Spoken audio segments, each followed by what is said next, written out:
good morning, Pastor Steve here. Turn to Matthew 5:11 and 12, a very, very familiar scripture.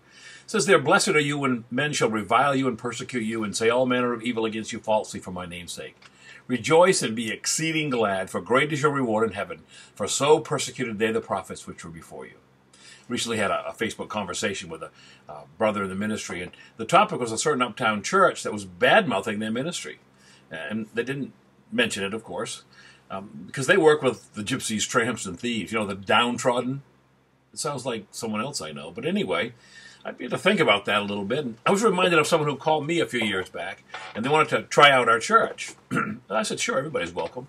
Then they began to try to run down the church and the pastor they were at. I know that church and I know that pastor. And I said, whoa, whoa, whoa, just a minute. I said, listen, that pond has a lot of good brothers and sisters drinking in it from it, and we are not going to throw mud in it. They didn't try out my church. At least maybe they did. I don't know.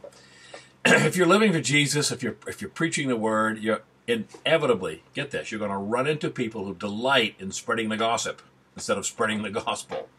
Be of good cheer. You're criticized because you're doing something. And look what Jesus said here. You'll be blessed, extremely happy. Then he says, rejoice, be exceeding glad, because your reward in heaven is great.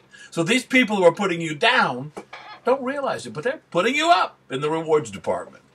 So respond properly. How? Well, what the Master said through his disciple Peter in 1 Peter, what glory is it when you're buffeted, if you're buffeted for your faults, and you take it patiently. But if you do well and suffer for it, and you take it patiently, that's acceptable with God.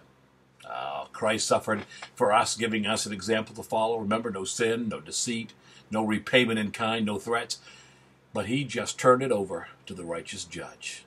And I've come to understand and see over the years that righteous judge will take the case. You ponder that. Pastor Steve.